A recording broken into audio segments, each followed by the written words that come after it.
Nestled above Long Island Sound, Connecticut is a land of scenic coastline and pristine waterways.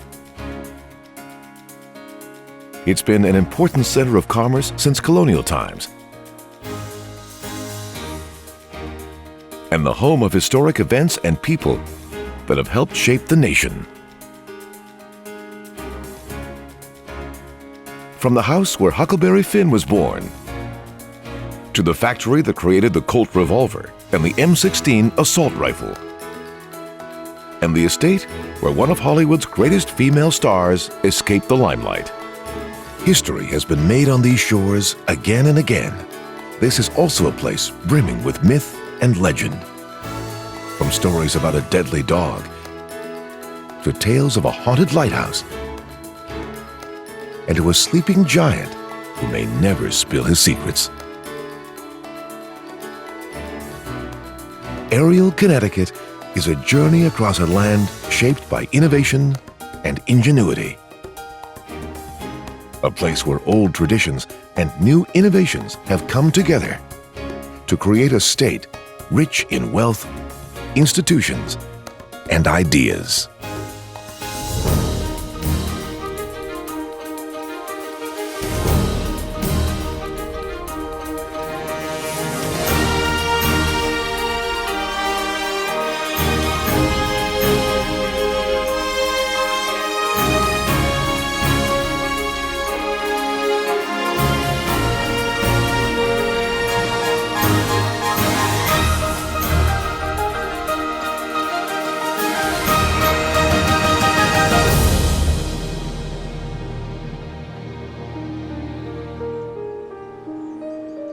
It's a land where you're never far from water or dense forest.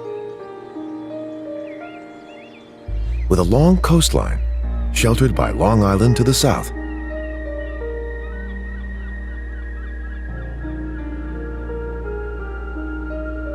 The native people called it Long River Place, or Connecticut.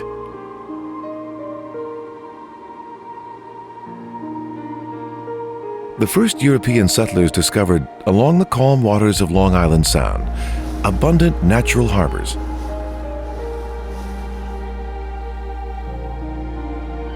Prosperity was guaranteed, at least for the Europeans.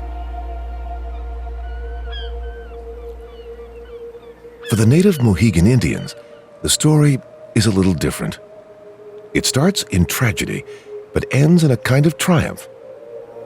In the 17th century, white English and Dutch settlers bought up the Mohegans' land and forced them out, leading to a long decline.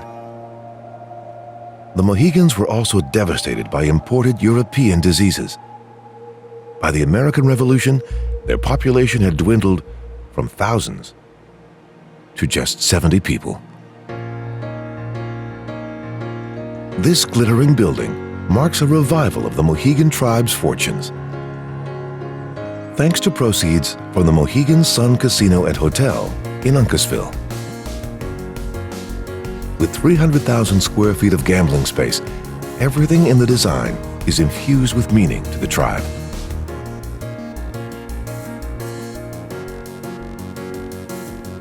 The centerpiece is the iconic 1,200-room hotel.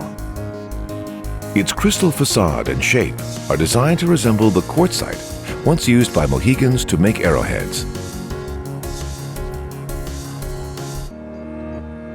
Embracing modern commerce has allowed the Mohegans to honor their dead fittingly.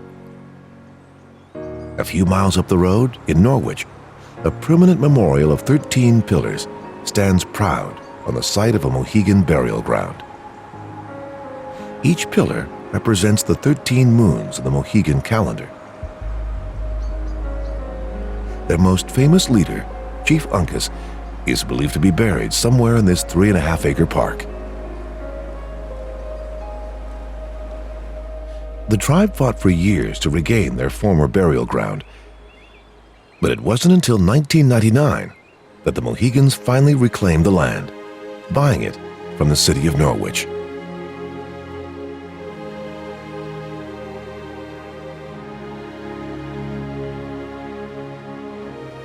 Connecticut is justly proud of its schools. here in Canterbury, in the northeastern corner of the state, was the site of New England's first school for African American girls. When Prudence Crandall founded it in 1832, the school was unpopular with locals, and she faced humiliation, arrest, and a trial that brought her to the state Supreme Court. Her defiance paved the way for others to follow, and in her honor, her former school and home is now called the Prudence Crandall Museum.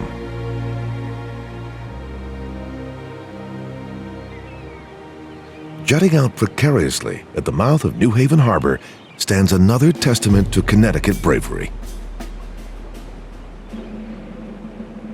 At this fort, reconstructed from the original, 19 American soldiers held out against the British during the Revolutionary War.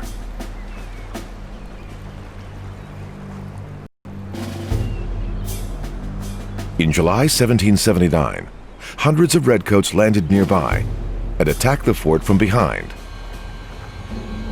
In spite of overwhelming odds, the plucky soldiers defended the harbor until they ran out of ammunition and made a run for it.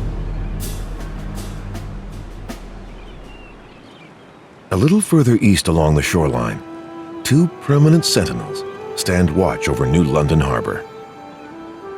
89 feet high and built in 1801, New London Lighthouse is the oldest in the state and the 4th oldest in North America.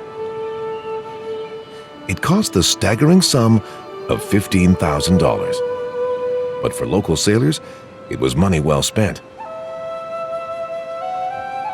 One wrote in the 19th century, "It is of great importance as a leading light for vessels going in and out of the harbor of New London, which, on account of its position and security, is much resorted to during the heavy gales of winter."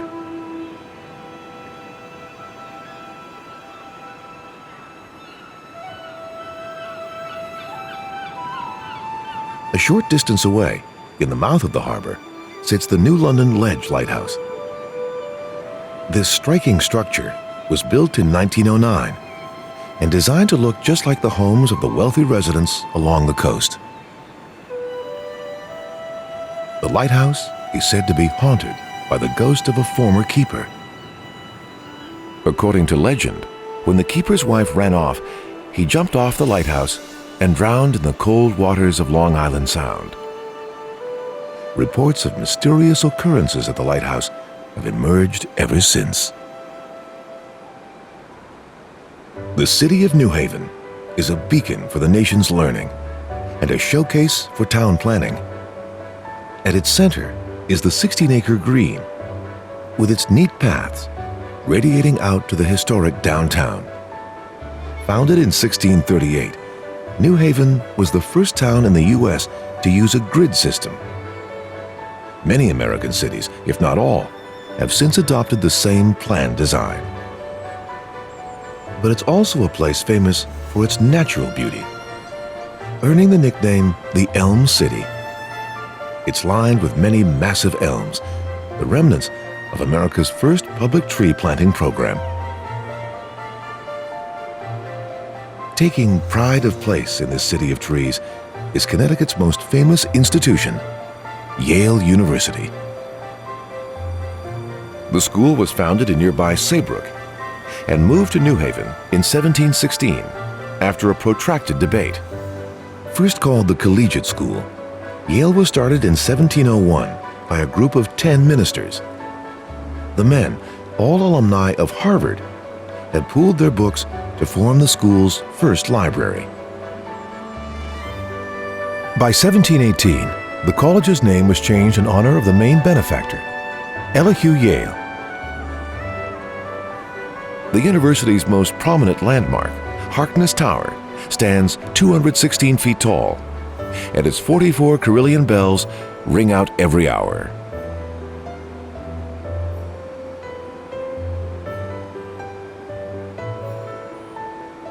Yale is the 3rd oldest university in America and is considered one of the most prestigious, with good reason.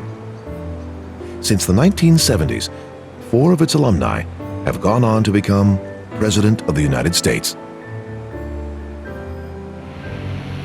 Running north from Yale is an even older landmark. This area is known as the land of the sleeping giant. From a distance, you can see a long 2-mile hill that looks like a giant's resting body. Native Americans call this giant Hubbamak, who was put to sleep by a good spirit to stop his destructive urges. The giant's rest has not always been peaceful. He was disturbed by vandals in the early 20th century. And then Judge Willis Cook, whose property included the giant's head, allowed stone quarrying on the land. But public outcry soon put an end to the blasting and led to the creation of Sleeping Giant State Park in 1924. The giant has slept soundly ever since, despite this observation tower being built on his thickly wooded belly.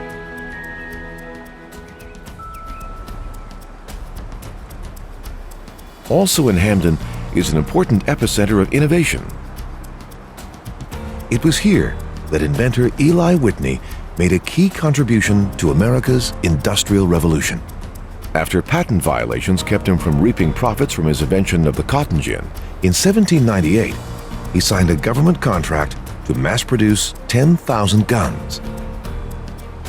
Whitney harnessed natural power for his factory from the flow of the Mill River and broke new ground by making the weapons with interchangeable parts. Another innovation was creating the pieces by machine instead of by hand. The innovations developed here would ultimately help the industrialized North defeat the South in the Civil War.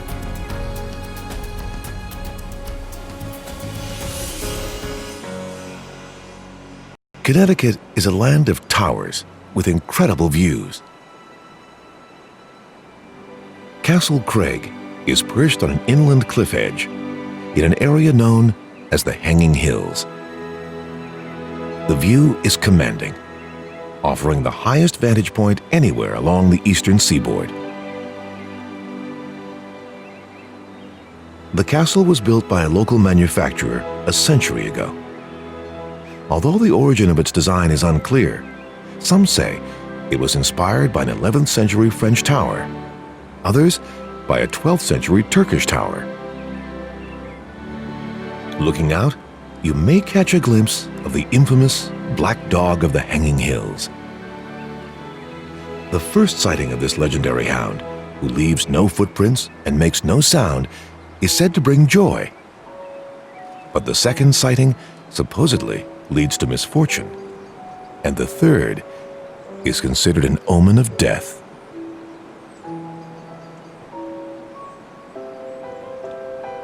Connecticut is a state shaped by its access to the oceans through its rivers and coastline, and its waterways served as major highways for transporting goods in early America. Protected by Long Island Sound, maritime trades thrived. The majestic Connecticut River connected this bustling coastline to the state's inner regions.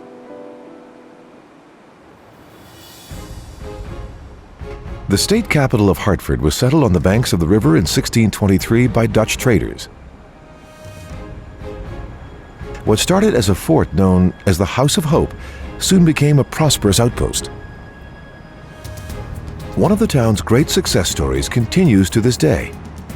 Merchants needed insurance to protect their ships and cargo, and Hartford gladly obliged. With its modern skyline of office blocks, it's become known as the insurance capital of America. The Travelers Tower is home to one such insurance company and remains the city's most distinctive landmark. Amazingly, this impressive structure was once the 7th highest building in the world. Today, it's not even the tallest in its own city. Hartford has a long history as a center of democracy. The first written constitution guaranteeing representative government was signed in Connecticut in 1639. As a result, the state earned its nickname the Constitution State. Over 150 years later, Connecticut built its first state house.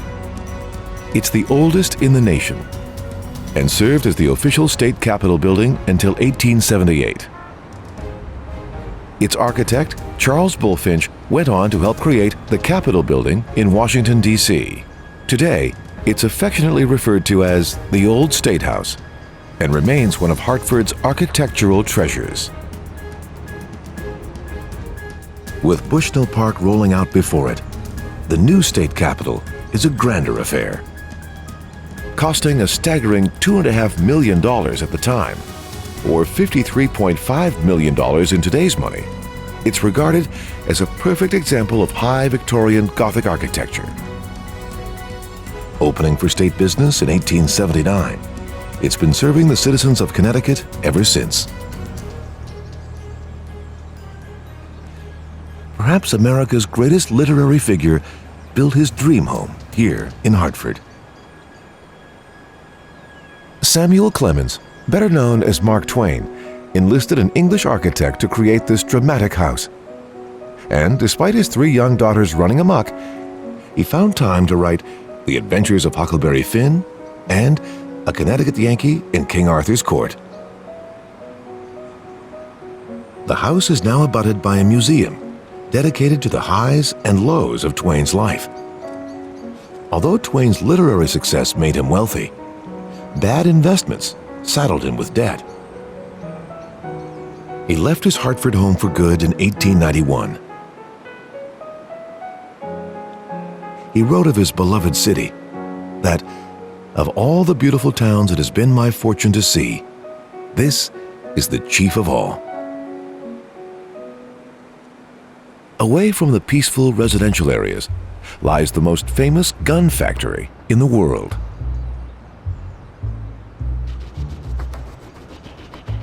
Learning industrial-scale manufacturing from Eli Whitney, Samuel Colt built his own gun empire here in an area of Hartford later named Coltsville.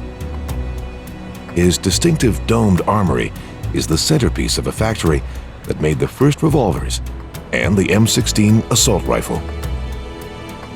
The firearms made in Hartford have played a vital role in U.S. history for over 150 years.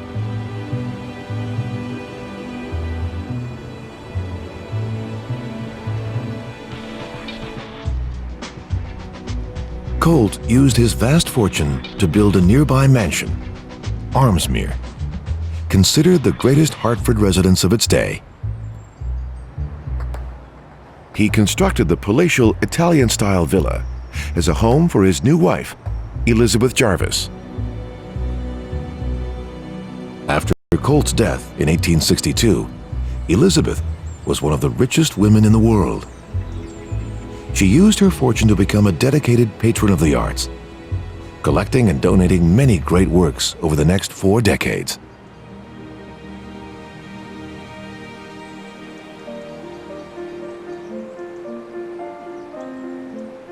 The historic houses of Wethersfield are more modest, but no less important in the state's history. Ranging in age from early to mid-18th century, they typify early settler architecture. Simple, efficient clapboard designs.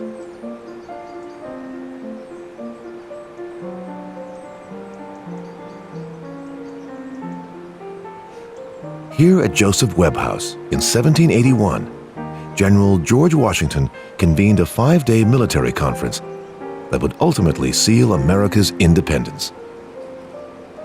At the Battle of Yorktown later in the year, the young nation finally defeated the British. The military conference here at Wethersfield was clearly time well spent.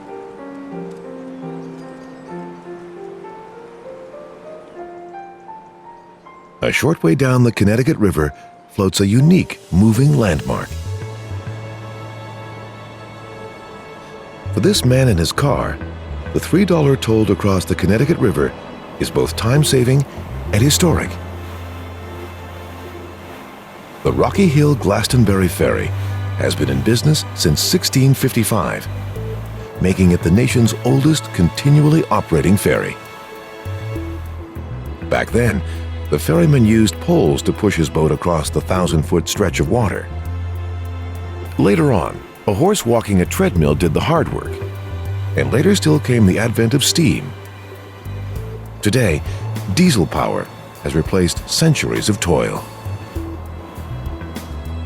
Crossing the river here shaves 8 miles off his journey and allows time to savor the view. Connecticut may be known for its industry and innovation, but some days in this state shouldn't be allowed to go by without pausing for a rest. That rest could come from the shade of one of the state's many trees, or perhaps one in particular. The Pinchot sycamore, the largest in New England, is named after Gifford Pinchot, the father of American conservation. Its canopy stretches 140 feet, half a football field, and it's at least 2 centuries old.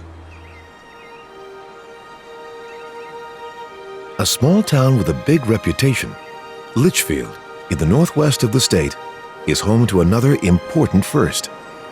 A judge named Tapping Reeve devised a series of lectures on law and established in 1784 the first law school in the country.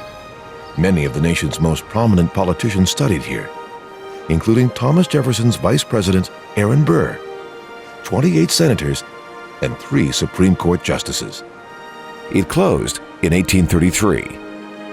Further east, another Connecticut tower played a part in U.S. presidential history. Rising from a natural wonder known as Talcott Mountain, the 165-foot-tall Hubline Tower was built as a summer home by a German-American businessman who modeled it after castles in his homeland. Its owner's heritage caused problems at the beginning of World War I, when rumors flew that the tower was being used to send messages to German ships. To halt this speculation, Hubline offered the federal government use of the property. They declined, but the rumors quickly died down.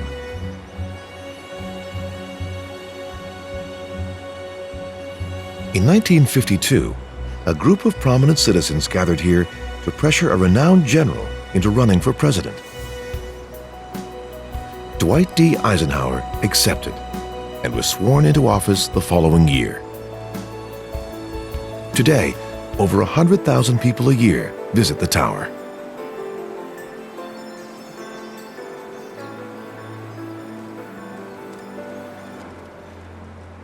Connecticut's small creeks and streams were once dotted with covered bridges, but today, the West Cornwall Bridge is one of only 3 original structures that remain. Built in 1864, it was designed by Ithiel Town, one of America's first architects and another Connecticut native. His design, crisscrossing pieces of wood that form a lattice, allowed the bridge to hold more weight. Even so, the bridge has received a little help over the years. A hidden steel deck was added beneath it in 1973.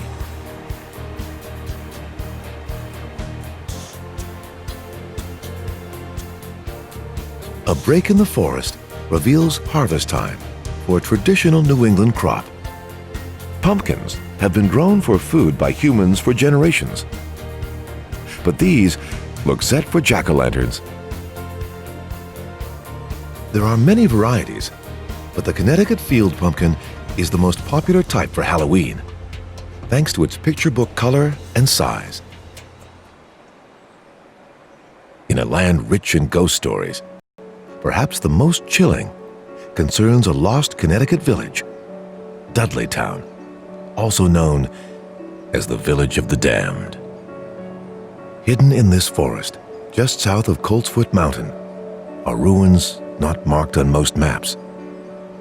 Legend has it that a curse followed the Dudley family from England after one of their number was beheaded for plotting against King Henry VIII. Widespread suicides, mysterious disappearances, and general mayhem followed the family to the town they settled in Connecticut. By the early 1900s, it had been abandoned to the forest. The current owners of the property have designated it a nature reserve and tried to ward people off, but some still find their way here in search of old legends and ghosts.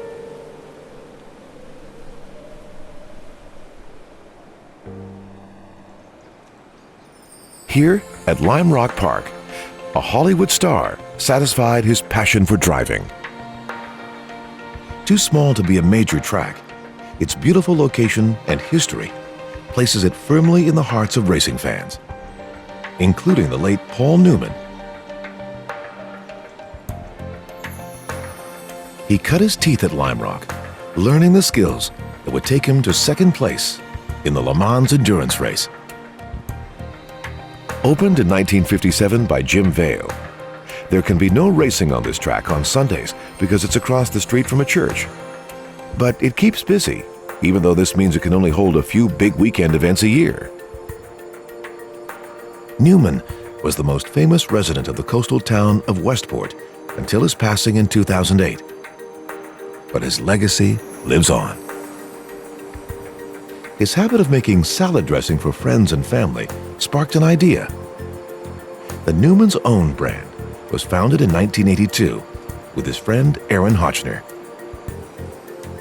So far, over $250 million has been given to charity from the sale of dressings, sauces, and lemonade. Such selflessness would not be lost on the nuns of the Abbey of Regina Laudis in Bethlehem. When a Connecticut industrialist donated some land to a French and an American nun, they fashioned their abbey's main structure from an old factory building.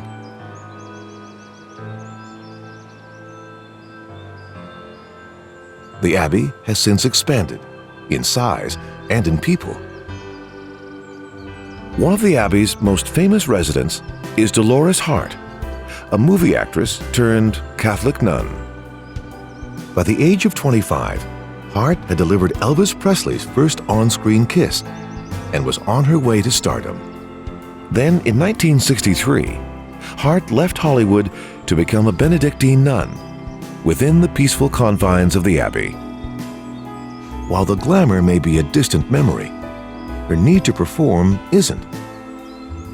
The Abbey's choir has released several CDs of Gregorian chants, and its programs include summer theater workshops.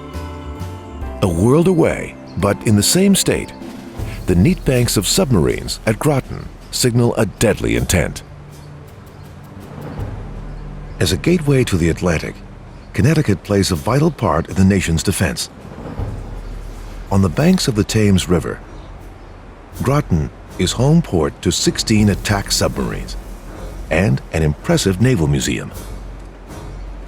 The USS Nautilus is more than an exhibit. It was the first nuclear submarine in the world.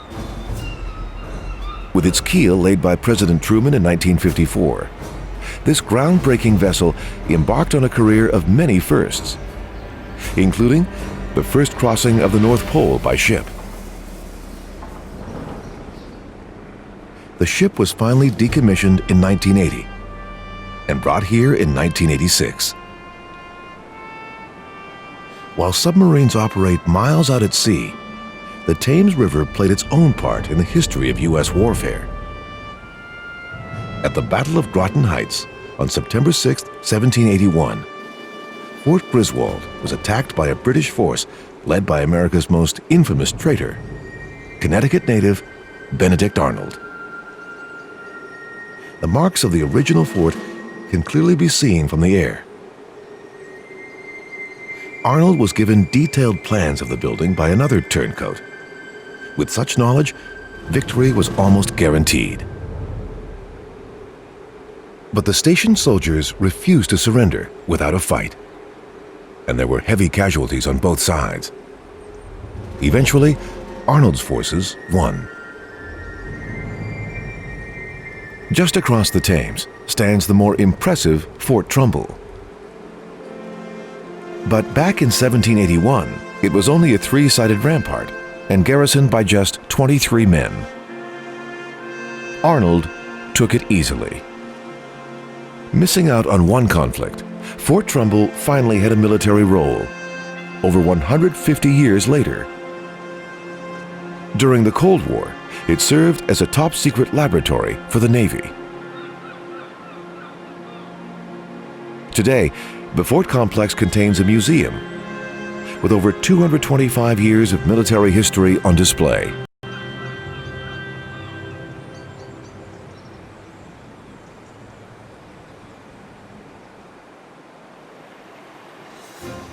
A flotilla of small sailing boats takes safe harbor in one of Connecticut's jewels, Mystic Seaport, the Museum of America and the Sea. This is the country's largest maritime museum, and many sailing ships from America's past have been brought here, including the Charles W. Morgan, the nation's only surviving wooden whaling ship, and the Joseph Conrad, named for the author of Heart of Darkness, a novel that would later inspire Francis Ford Coppola's Apocalypse Now.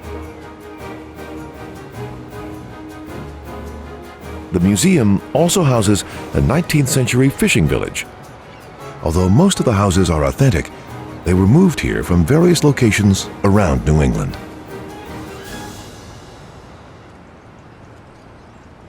Waterbury was once famous for making clocks, so it's only fitting that the largest timepiece in New England resides here. This enormous clock tower was a late addition to plans for the Waterbury train station. In 1909, the president of the New York, New Haven, and Hartford Railroad had gone to Italy with his wife. He was so entranced by the Torre di Mancia of Siena that upon his return, he decided to create a replica of that tower here. He enlisted the same architectural firm that created Ellis Island's Great Hall and the original Penn Station in New York. He spared no expense to add the 245-foot tall structure and the 16-foot clock.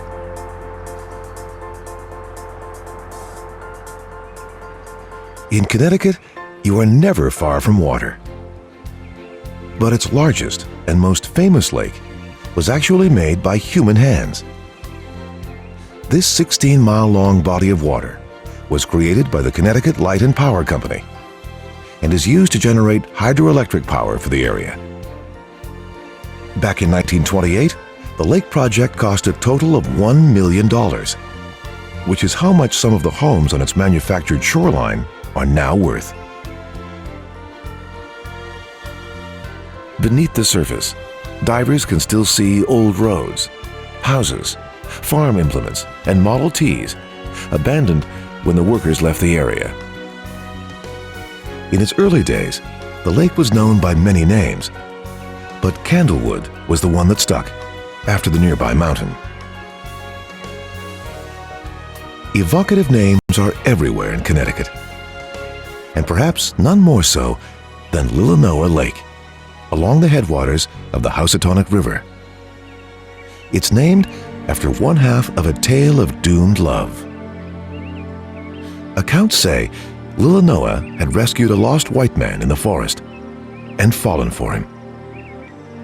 The young lovers eventually convinced her father, an Indian chief, to let them marry. But first, the prospective groom left to pay a last visit to his people. When the young man didn't return soon, Lillanoa's father arranged his daughter's marriage to a young man of the tribe. Distraught, Lillanoa took a canoe out in the Housatonic River and tossed away her paddle, barreling towards certain death in the rapids.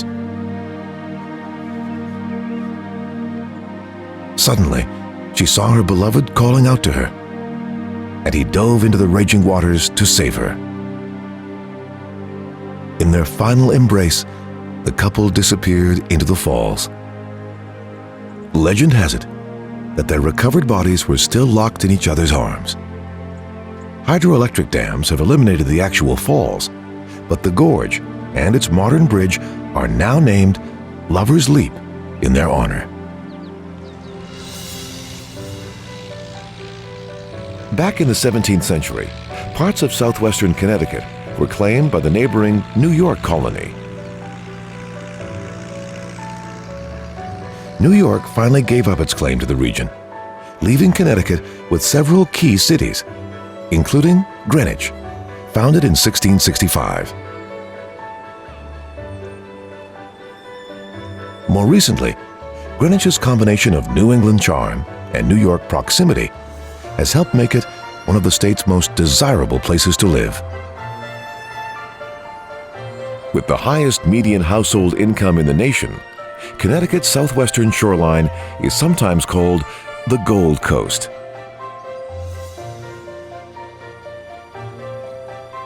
One of the most exclusive communities in this very exclusive town is here in Belle Haven. In 1975, this neighborhood was the site of a notorious murder when 15-year-old Martha Moxley was found beaten to death with a golf club. The crime remained unsolved for many years, until the 1990s when interest in the case picked up again. Police returned to their original suspect, Michael Skakel. In 2002, Skakel was finally found guilty of the crime and sentenced to 20 years in prison.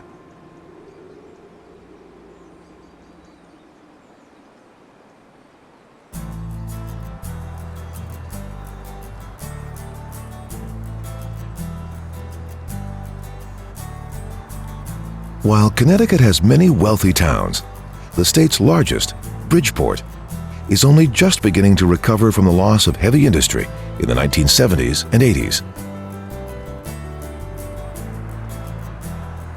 Every day, thousands commute the 60 or so miles to New York for work.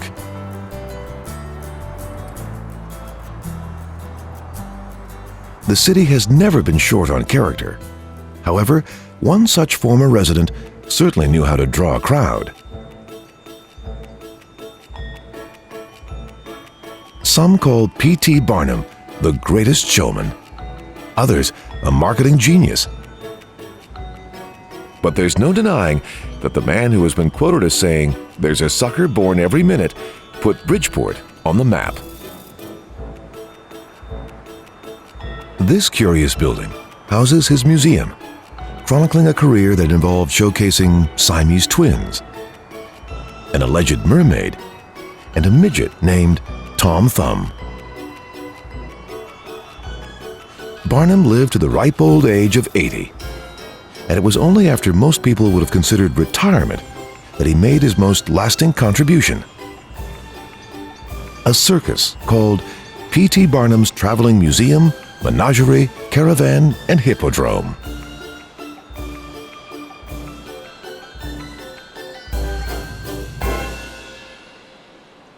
Near Bridgeport, a strange runway reveals the products of one of Connecticut's great success stories.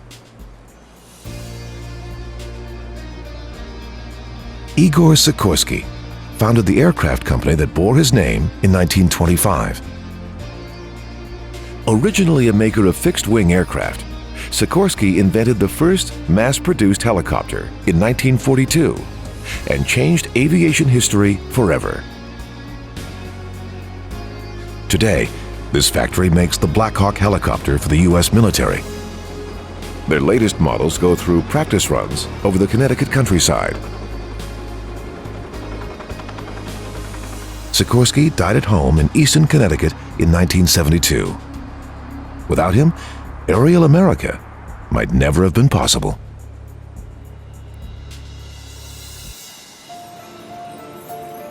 Known as the Eiffel Tower of Long Island Sound, the Faulkner's Island Lighthouse still stands proudly, more than 2 centuries after it was built. The lighthouse was commissioned by President Thomas Jefferson because of ships being wrecked on their way to and from Guilford. Congress authorized its construction at the price of $6,000, or almost $120,000 today. But the lighthouse almost had a very short lifespan. When British troops landed here during the War of 1812, the keeper feared they might destroy the tower. But the British soldiers knew they needed the lighthouse to sail in and out of port safely, and asked only that the light keep burning here. In recent years, the only threat to the lighthouse has been Mother Nature. The island has had a stone wall added to help stop erosion.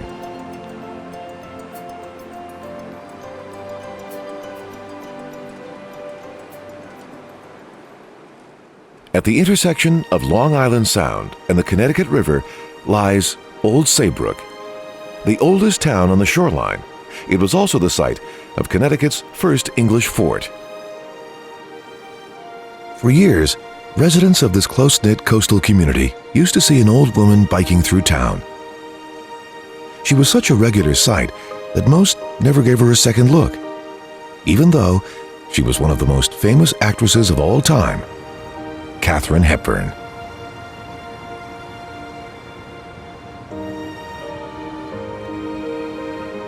Her family first summered here in 1912.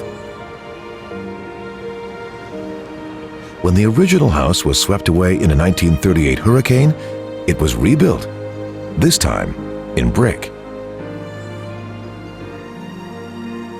During her years as a Hollywood celebrity, Hepburn often came here to escape for long weekends. Sometimes with guests like Spencer Tracy or Howard Hughes. When she got older, she came to stay in Old Saybrook for good. And this was where she died, at the age of 96. Her 8,300 square foot house has been sold, but she donated 4 acres of beachfront property to the public to be used as a nature sanctuary.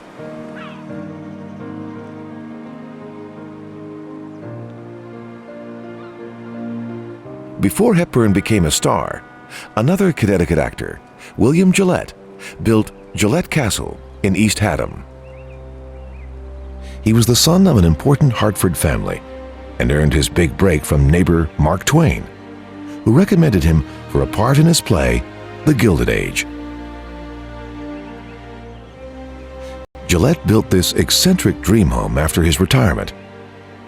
He liked to spy on his guests, including Albert Einstein and Charlie Chaplin, using mirrors from his bedroom. Since he had no heirs, he stated only that his castle should not fall into the hands of some blithering saphead who has no conception of where he is or with what surrounded. It was ultimately bought by the state of Connecticut and turned into a popular public park.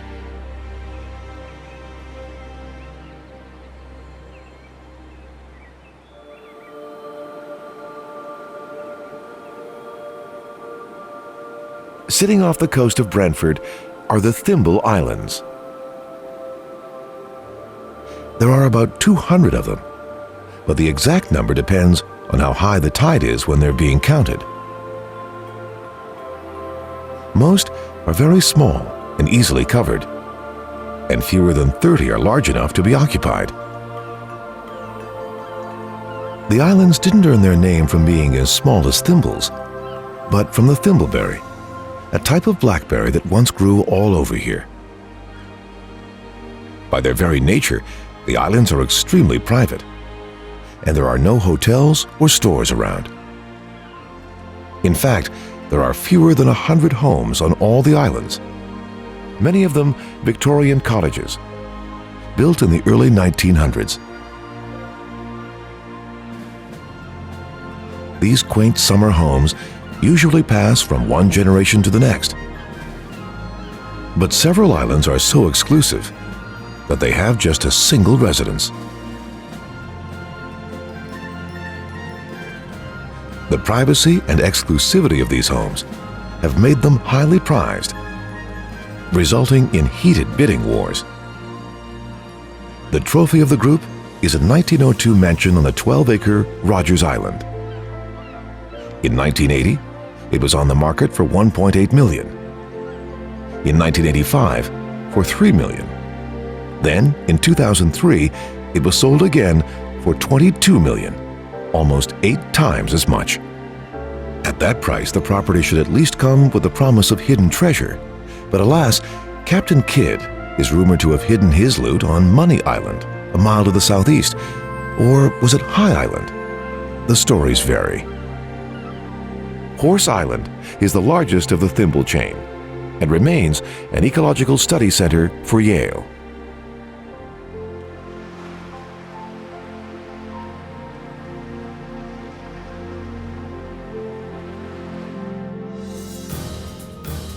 From its islands to its mainland, Connecticut is a state that continually redefines itself. To see Connecticut by air is to see its rich history, quiet beauty, and lasting monuments of its steady inhabitants. Home to inventors and writers, wealthy merchants, and their eccentric children. Ancestral lands to native inhabitants and Puritan values. Ancient whalers and modern seafarers. It has long been and continues to be a steady leader in America's march toward a brighter future.